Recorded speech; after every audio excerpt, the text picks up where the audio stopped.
우리가 신앙생활을 하면서 나의 정체성은 무엇인가? 당신의 정체성은 무엇입니까? 이렇게 이제 질문을 받을 때 다양하게 대답을 할 수 있을 겁니다. 하나님의 아들입니다. 딸입니다. 저는 제자입니다. 여러 가지 많은 말들로 그 정체성을 이야기할 수 있을 텐데 우리가 그 가운데서도 잊지 말아야 될 정체성이 있다면 그것은 바로 우리가 예수님의 제자라는 것입니다. 우리가 비록 성경에서 보게 되는 그 12명의 제자들처럼 성경에 기록되진 않았지만 우리도 역시 사실 그들과 다를 바 없는 예수님께 부름받은 제자들이라는 것입니다. 다만 우리는 조금 늦게 이제 부름받은 거죠. 1900년대, 2000년대. 그렇게 예수님의 제자로 분명하게 부름을 받았다라는 것입니다. 그런데 오늘 우리가 본문을 보게 되면은 예수님께서 가장 처음 그 첫 제자들을 부르시는 장면이 나오게 됩니다. 세례 요한이 옥에 갇히고 예수님의 본격적인 공생의 사역이 이제 시작이 되면서 예수님께서는 작정하고 계셨던 그 제자들을 이제 한 사람 한 사람 부르셨던 것이죠.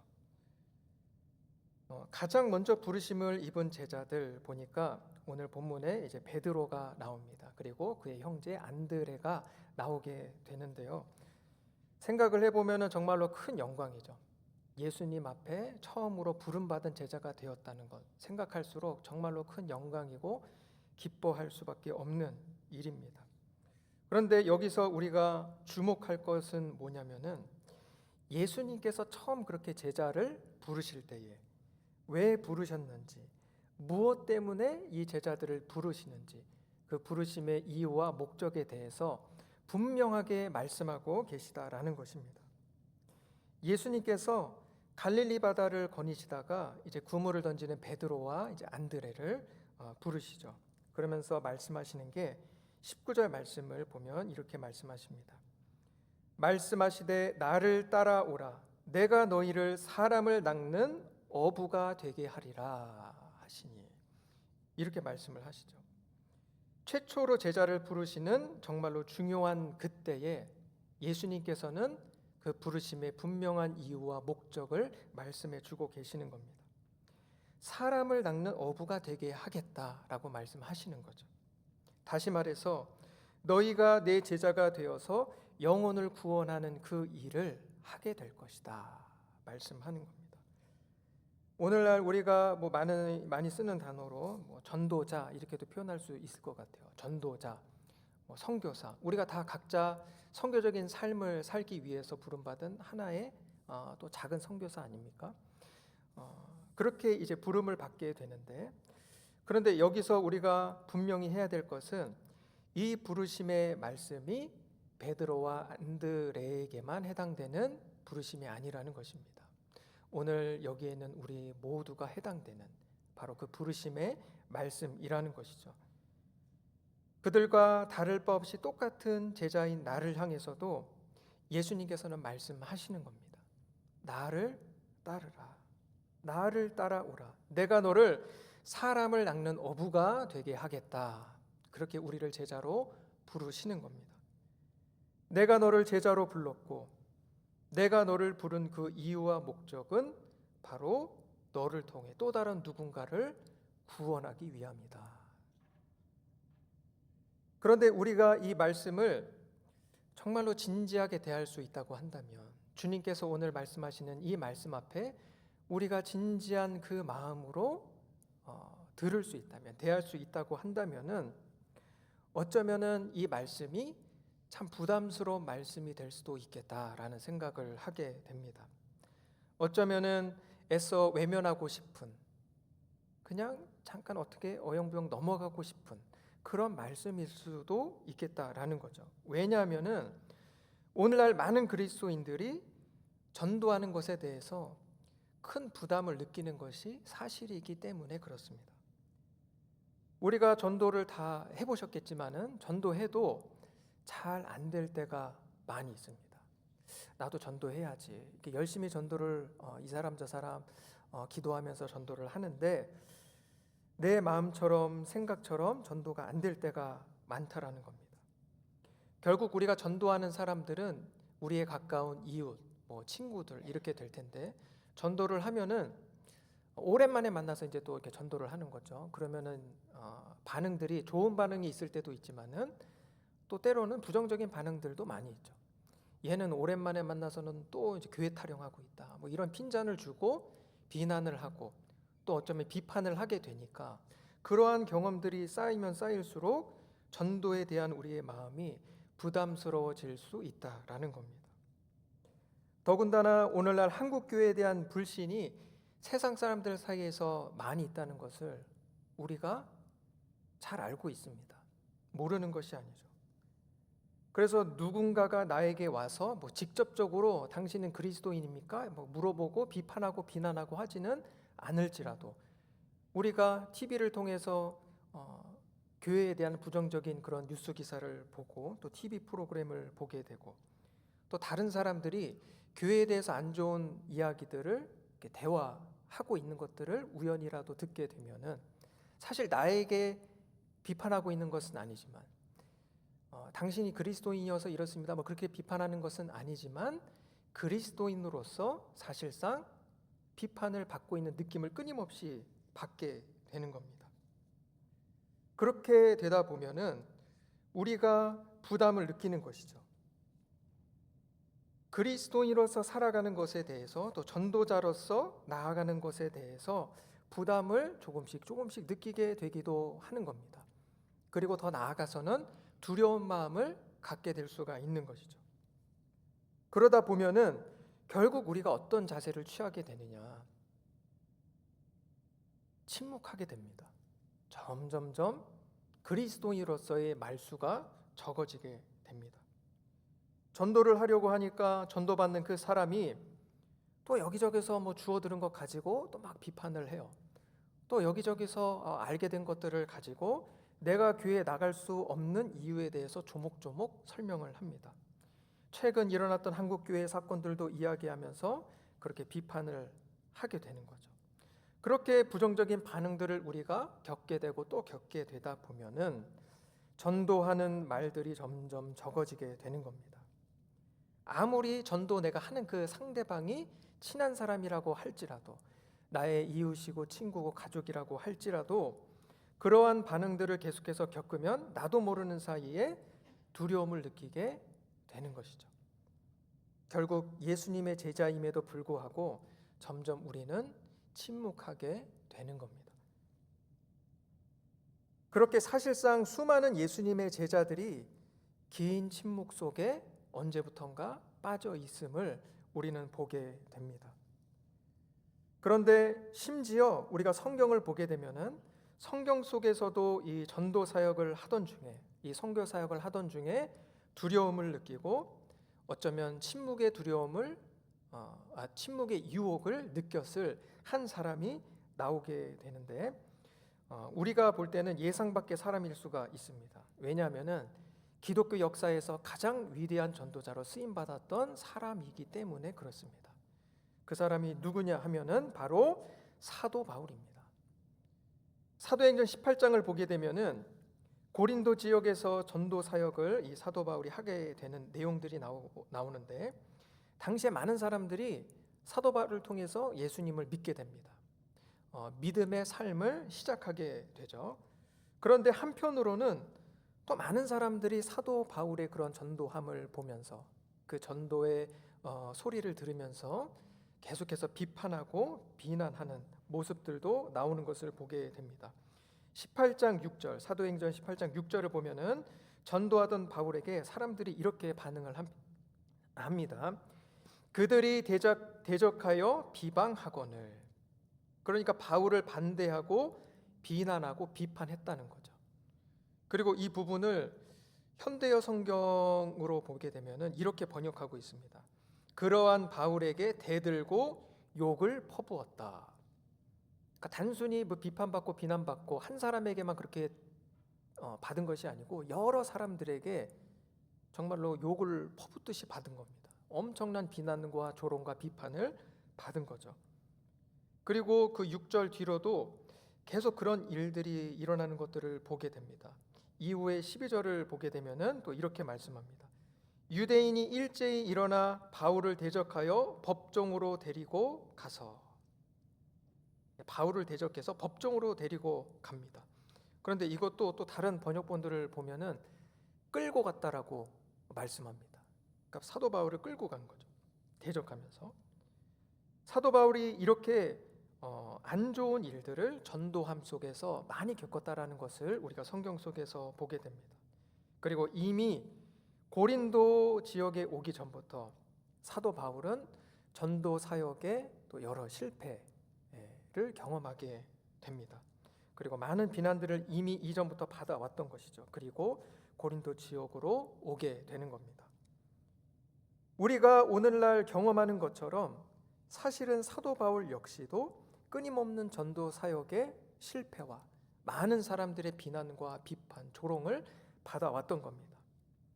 그러다 보니까 사도 바울도 사람이다 보니까 심한 부담감과 두려움이 그 마음 가운데에 들기 시작했겠죠. 그렇게 거침없이 복음을 전하던 이 사도 바울에게도 부정적인 어떤 감정들이 들었던 겁니다. 그래서 그랬던 그 시기가, 그러한 때가 이 사도 바울에게도 있었음을 보게 됩니다. 나중에 가서 사도행전 18장의 배경이 되는 고린도 지역에서 얼마나 마음이 두려웠는지, 또 마음이 얼마나 약해졌는지를 직접 밝히게 되는데, 그것이 고린도전서 2장 3절에 나오게 됩니다. 고린도 교회 사람들에게 그때 그 심정을 이제 편지로 기록을 한 거죠. 2장 3절, 고린도전서 2장 3절을 보면 이렇게 바울이 고백합니다. 내가 너희 가운데 거할 때에 약하고 두려워하고 심히 떨었노라. 뭐라고 말씀하고 있습니까? 단순히 두려웠다고 이야기하지 않고 약하고 두려워했다. 그리고 떨었는데 그것도 심히 떨었다. 이렇게 말씀을 합니다. 이전 사역의 실패들, 그리고 계속된 비난과 핍박에 있다 보니까 이 사도 바울마저도 그 마음 가운데에는 두려움이 사실은 있었던 겁니다. 그러면은 이 사도 바울에게 어떤 유혹이 있게 됐을까요? 그 마음 가운데 어떤 유혹을 받게 됐을까요? 인간적으로는 침묵하고 싶은 마음이 그 가운데 들었겠죠. 적어도 지금 이제 이 고린도 지역에서만큼은 그렇게 하고 싶은 겁니다. 끊임없이 이어져 왔던 사람들의 거절과 거부와 비난과 조롱이 이 사도 바울마저도 지치게 만들었던 겁니다. 그런데 이러한 사도 바울의 마음을 예수님께서 아셨다는 거죠. 사도 바울의 마음이 지금 어떠한지, 어떠한 상태인지 그 깊은 마음을 주님께서 다 알고 계셨어요. 그래서 사도행전 18장 9절 10절 말씀을 보면은 예수님께서 어느 날 밤 환상 가운데 사도 바울에게 나타나셔서 이렇게 말씀을 하십니다.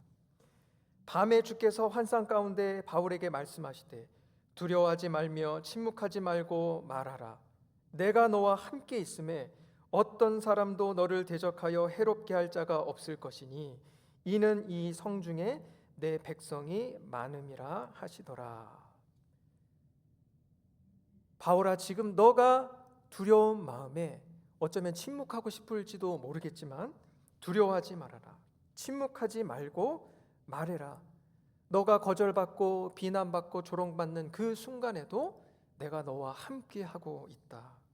그 누구도 너를 대적해서 해롭게 하지 못할 것이다.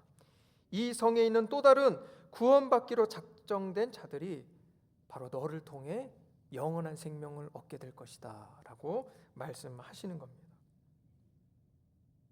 어쩌면 오늘 우리들도 사도 바울처럼 큰 부담과 두려움을 느끼고 침묵하고 싶어 할지도 모르겠습니다. 내 마음 가운데에 사실은 그냥 되도록이면 조용히 있고 싶은, 그렇게 내가 그리스도인이라는 것을 드러내고 싶지 않고 티내고 싶지 않고 되도록이면은 조용하게 지나가고 싶은 그러한 마음들이 우리 가운데 있을 수도 있습니다. 그러나 사도 바울에게 하셨던 그 말씀이 오늘 내게도 외치시는, 주님의 음성이라는 것을 믿으실 수 있기를 바랍니다. 두려워하지 말며 침묵하지 말고 말하라. 내가 너와 함께 있으니 그 어떤 사람도 너를 대적하여 해하지 못할 것이다. 우리 주위를 보면은 그러한 말씀에 대한 믿음을 가지고 끊임없이 또 전도하는 그런 삶을, 선교적인 삶을 살아가시는 분들이 또 많이 있습니다. 그런데 그러한 분들의 삶을 가만히 들어보면은 정말로 많은 은혜를 누리시는 것들을 보게 돼요. 그런데 그러한 은혜의 삶을 사는 것은 너무나도 당연합니다. 그렇게 전도하면서 선교적인 삶을 살면서 결국에는 나는 누리지 못하는 정말 특별한 은혜 속에 살아가는 것들, 그러한 삶이 되는 것은 너무나도 당연하다라는 거죠. 왜냐하면 전도하면서 때론 힘들어하는 우리들을 예수님께서 그냥 내버려 두실 수가 없기 때문에 그렇습니다. 사도 바울에게 그러셨던 것처럼 내가 너와 함께 있다. 너가 영혼을 구원하기 위해 애쓰는 그 순간에도, 너가 때로는 고난을 받고 난처한 상황에 빠지게 되는 그때에도 내가 너와 함께 있다. 내가 그때에도 너와 함께 있어. 주님께서는 말씀해주고 알려주고 싶으신 것이죠. 그것이 주님의 마음일 수밖에 없다라는 겁니다. 예수님의 부르심대로, 그 목적대로 분명하게 순종하며 따라가는 그 삶을 예수님께서 어떻게 그냥 내버려 두실 수가 있겠습니까? 우리가 아는 주님이시라면은 절대로 그냥 내버려 두실 수가 없어요. 어떻게든 격려하시고 또 도전해 주시고 더욱더 큰 은혜 가운데 이끄셔서 결국에는 제자된 그 삶을 살 수 있도록 이끌어 주신다라는 것입니다. 그래서 전도하시는 분들의 이야기를 들어보면은 정말로 하나님께서 영혼을 구원하는 일을 귀하게 여기시는구나. 정말로 영혼 구원을 가장 중요하게 여기시는구나. 정말로 하나님 살아계시는구나 라는 고백을, 그 간증을 들으면서 하게 될 수밖에 없습니다. 그리고 정말로 하나님께서 구원하시기로 작정하신 영혼들이 사실 주변에 많이 있구나. 우리가 모르지만은, 잘 모르고 넘어가지만 사실 내 옆에, 우리 주위에 구원하시기로 작정하신 영혼들이 정말 많이 있구나라는 것을 그들의 고백을 통해서 알게 된다라는 겁니다. 그런데 문제는 무엇이냐면은 예수님께서 말씀하신 그 사람을 낚는 어부가 없다라는 겁니다. 분명히 제자는 많이 있는데, 분명히 예수님께서 부르신 제자들은 교회에 가득히 많이 있는데 사람을 낚는 어부는 없다라는 것입니다. 우리는 우리가 부름받은 제자임을 잊어서는 안 됩니다. 그리고 동시에 우리가 사람을 낚는 어부라는 그 사실도 잊어서는 안 된다라는 것입니다. 그래서 우리가 누리고 있는 이 은혜를 아직도 모른 채 세상 가운데서 방황하는 영혼들에게 나누어 주고 흘려보내줄 수 있어야 합니다. 우리가 받은 그 은혜를 나누고 선포하는, 그렇게 복음이 들려지는 이 예배의 자리로 이끄는 일에 우리 자신을 헌신할 수 있어야 하는 것입니다. 그렇게 내가 예수님의 제자로 부름받고 사람을 낚는 어부로 부름받았음을 기억하면서 영혼을 살리는 일에 더욱더 귀하게 쓰임받는 우리가 될 수 있기를 바랍니다. 우리가 이제 말씀 가운데에서 예수님께서 제자를 부르시는 그 첫 순간을 계속해서 살펴봤는데, 그때 예수님께서 제자를 부르셨던 이유는 영혼을 구원하기 위함이었다라는 것이죠. 그렇다면은 이제 마지막으로 예수님과 제자들의 마지막 순간, 그 마지막 장면을 살펴보고 말씀을 마치려고 합니다. 예수님과 제자들의 그 마지막 순간에 그러면 예수님은 또 어떤 말씀을 하셨는가? 제자를 부르셨을 때는 그 말씀을 하셨고, 예수님께서 제자들과의 그 승천하시는 그 마지막 순간에는 어떤 말씀을 하셨는가 하는 거죠. 우리가 생각할 때에도 마지막에 하는 말은 참 중요합니다. 누군가와 마지막 순간에는 내가 생각하는 가장 중요한 말, 꼭 알아야 될 그 메시지를 남기게 되는 거죠. 그런데 제자들과의 그 마지막 순간이 나오는 마태복음의 끝 28장 18절 20절을 보게 되면은 사실상 예수님께서는 제자를 처음 부르셨던 그 때와 다를 바 없는 말씀을 하시는 것을 우리가 보게 됩니다. 28장 18절 20절 말씀을 보면은 이렇게 말씀합니다. 예수께서 나와 말씀하여 이르시되 하늘과 땅의 모든 권세를 내게 주셨으니 그러므로 너희는 가서 모든 민족을 제자로 삼아 아버지와 아들과 성령의 이름으로 세례를 베풀고 내가 너희에게 분부한 모든 것을 가르쳐 지키게 하라. 볼지어다 내가 세상 끝날까지 너희와 항상 함께 있으리라. 우리가 여러 많은 말들을 할 수 있겠지만은 예수님의 이 마지막 말씀을 들으면서 또 생각하게 되는 것은 사실 그것이죠. 결국에는 영혼을 구원하는 것이구나. 주님께서 원하시는 것이 바로 나를 통해서 한 영혼이 구원을 얻고 또다시 나와 같은 예수님의 제자가 되는 것이구나. 주님께서 나를 부르신 이유와 목적이 그것이고 마지막에도 내게 말씀하시고 당부하시는 것이 바로 그것이구나 라는 것을 우리가 깨닫게 되는 것입니다. 그리고 그 말씀의 가장 끝에 예수님께서 다시 한번 우리에게 이렇게 말씀하십니다. 볼지어다 내가 세상 끝날까지 너희와 항상 함께 있으리라. 주님께서 우리와 항상 함께 하시겠다라고 말씀하십니다.